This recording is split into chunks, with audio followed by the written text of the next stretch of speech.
Why don't you just disappear? That was my sister's scream, sharp enough to cut skin. My parents didn't hush her. They didn't defend me. They agreed. 3 against 1. My own blood turning into a firing squad. I didn't argue. I didn't cry. I didn't even pack properly. I left quietly, like they wanted. But the quiet never meant surrender. This morning, my phone lit up with 14 missed calls from them, and each one told me the same story. Too late. They finally understood who I really was. Backstory. I wasn't born into love. I was born into a battlefield. My sister, Rachel, the favorite. Golden child. Every mistake forgiven, every whim indulged. My parents bent their spines for her, polished her crown daily. Me, I was the placeholder, the shadow.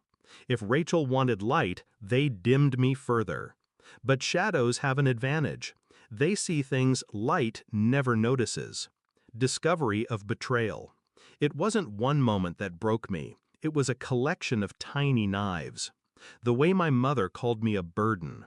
The way my father said, "Rachel deserves more. You'll understand one day." The way Rachel smirked when they rewrote wills, bank accounts, and futures with her name. I understood perfectly. They weren't keeping me around to love me. They kept me around to use me, drain me, and discard me. The final shove came when Rachel screamed in my face, "You've ruined my life," because I refused to sign over the deed to the lake house, the house I rebuilt, paid for, maintained. That night, my parents nodded in unison, agreeing with her tantrum like disciples to their goddess, and I realized I wasn't family, I was leverage. Shift in mindset. When you're told to disappear, you have two choices: vanish quietly or vanish strategically. I chose strategy. I withdrew first, smiling, polite, compliant. I told them they were right. I left them believing they'd won. And while they celebrated their triumph, I began to untangle every thread they thought they controlled. Execution of the plan. Step 1. Assets. The house, my savings, the small business I built with years of sweat, all shifted into an irrevocable trust under my name only. Lawyers, signatures, airtight clauses.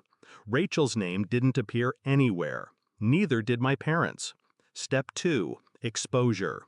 Rachel had debts, gambling, credit cards, whispers of fraud she thought no one knew. I collected everything: screenshots, receipts, records. Then I made sure the right creditors had her direct contact. Let them chase her, not me. Step 3. Withdrawal. I cut every financial tie they could possibly exploit. No co-signatures, no shared accounts, no emergency access. By the time they realized I was gone, I was already untraceable in every ledger that mattered. Step 3. Climax and confrontation. This morning, the calls started. 14 missed calls before 9 a.m. Rachel first, her voice frantic on voicemail. "They froze my accounts. Did you do this?" Then my father, low and angry. "The bank says the trust is locked. What did you sign?" My mother, almost weeping. "Please, we can't lose the house. We thought it was still in the family." Family. That word again. Suddenly sacred when it benefits them. I let the phone buzz, watched their desperation pile up. Each call was another stone on their collapsing tower. Finally, I answered Rachel's 15th attempt. Her voice shook. "Is this your doing?" I let the silence stretch. I wanted her to hear her own panic echo. "Yes," I said. Calm, controlled, final. The payoff. There was a pause, then a sob, then the realization breaking her from the inside out. They thought they stripped me of everything, that I'd walk away empty, broken. But I walked away holding the deed, the trust, the power. And I didn't just walk away. I left them standing in quicksand, the weight of their own greed pulling them under. Resolution. They wanted me gone, and I am gone, from their house, from their dinners, from their hierarchy of favorites. But I am not gone from the world. I'm building something, bigger, freer, untouchable. They're the ones suffocating in the ruins of their own entitlement. When Rachel screamed, "Why don't you just disappear?" she thought she was burying me. She didn't realize she was burying herself. Because disappearing wasn't my defeat. It was my weapon. And this morning, with 14 missed calls, they finally understood what disappearance really means.